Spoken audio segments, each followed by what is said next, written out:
ज्येष्ठ मास कृष्ण पक्ष अपरा एकादशी व्रत कथा। अर्जुन बोले, हे भगवान, ज्येष्ठ मास की कृष्ण पक्ष की एकादशी का क्या नाम है तथा उसका महात्म्य क्या है? इसमें किस देवता की पूजा की जाती है तथा इस व्रत को करने की क्या विधि है? कृपा करके यह सब मुझसे विस्तार से कहिए। श्री कृष्ण भगवान बोले, हे पार्थ, ज्येष्ठ मास के कृष्ण पक्ष की एकादशी का नाम अपरा है, क्योंकि यह अपार धन और पुण्यों को देने वाली है तथा सभी पापों को नष्ट करने वाली है।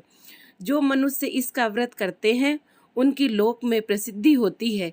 अपरा एकादशी के व्रत के प्रभाव से ब्रह्म हत्या, भूत योनि, दूसरे की निंदा आदि से उत्पन्न पाप नष्ट हो जाते हैं।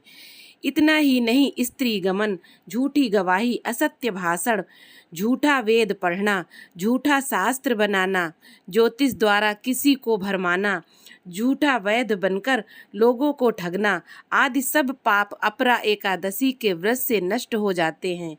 जो क्षत्रिय युद्ध क्षेत्र से भाग जाए तो वह नरक को जाता है, परंतु अपरा एकादशी का व्रत करने से उसे भी स्वर्ग की प्राप्ति होती है।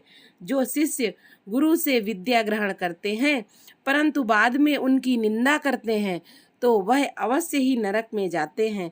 वह भी अपरा एकादशी का व्रत करने से स्वर्ग को चले जाते हैं।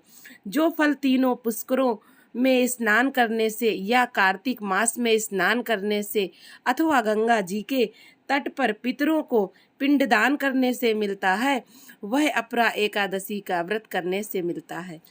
सिंह राशि वालों को बृहस्पति के दिन गोमती में स्नान करने से, कुंभ में श्री केदारनाथ जी के दर्शन करने से तथा बद्रिका आश्रम में रहने से तथा सूर्य चंद्र ग्रहण में कुरुक्षेत्र में स्नान करने से जो फल मिलता है वह फल अपरा एकादशी के व्रत के बराबर है। हाथी घोड़े के दान से तथा यज्ञ में स्वर्ण दान से जो फल मिलता है वह फल अपरा एकादशी के व्रत के फल के बराबर है।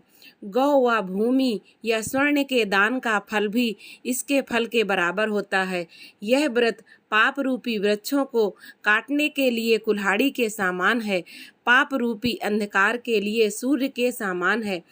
अतः मनुष्य को इस एकादशी का व्रत अवश्य करना चाहिए। यह व्रत सब व्रतों में श्रेष्ठ है। अपरा एकादशी के दिन भक्ति पूर्वक विष्णु भगवान का पूजन करना चाहिए, जिससे अंत में विष्णु पद की प्राप्ति होती है। हे राजन, मैंने यह अपरा एकादशी की कथा लोकहित के लिए कही है। इसके पढ़ने व सुनने से समस्त पाप नष्ट हो जाते हैं। कथा सार: अपरा का अर्थ है अपार या अतिरिक्त। जो मनुष्य अपरा एकादशी का व्रत करते हैं उन्हें भगवान श्री हरि विष्णु की अतिरिक्त भक्ति प्राप्त होती है। भक्ति और श्रद्धा में वृद्धि होती है।